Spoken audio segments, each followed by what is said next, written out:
The United States and Russia delivered drastically different accounts of the results of U.S.-led bombings of Syrian facilities that Washington called the very heart of Syria's alleged chemical weapons program.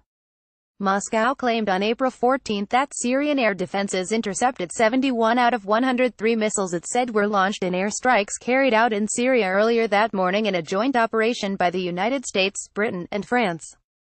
The Pentagon, however, contradicted that claim, with the director of the Joint Chiefs of Staff telling a news briefing that none of our aircraft or missiles involved in this operation were successfully engaged by Syrian air defenses. The Syrian response was remarkably ineffective in all domains, Lieutenant General Kenneth McKenzie said.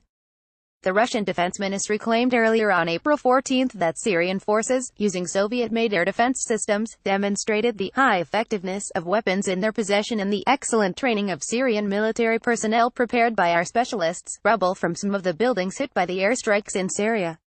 That assessment was touted by Russian state media and officials who portrayed the airstrikes, aimed at punishing Syrian President Bashar al-Assad for a suspected chemical attack allegedly carried out by his forces, as largely a flop. The missiles of Western aggressors proved to be less than effective against Soviet-made missile defense systems, Russian state television said. Meanwhile, a senior foreign policy voice in Russia's upper house of parliament riffed on U.S. President Donald Trump's tweet days earlier daring Moscow to try and shoot down nice and new and smart U.S. missiles in Syria. Soviet interceptor missiles turned out to be smarter, the lawmaker, Alexei Pushkov, wrote on Twitter on April 14. Meanwhile, U.S. Joint Chiefs of Staff Chairman General Joseph Dunford said late on April 13 that there was some initial surface-to-air missile activity from the Syrian regime in response to the operation.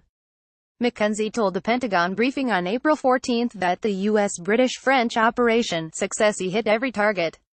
He said that 105 missiles were launched against 3 targets in Syria in the operation, which, he said, would set the Syrian chemical weapons program back for years. A British Royal Air Force RAF Tornado pilot returns to its base on Cyprus after completing its mission in Syria on April 14. McKenzie said Syrian forces fired only 40 surface-to-air missiles in response to the airstrikes, 31 fewer than the number of Western missiles that Russia said had been shot down by Syrian air defenses. Most of these launches occurred after the last impact of our strike was over, McKenzie said of the Syrian interceptor missiles, adding that they were largely ineffective and increased risk to their own people. McKenzie said Washington has no indication that Russian air defense systems were deployed during the joint air strikes.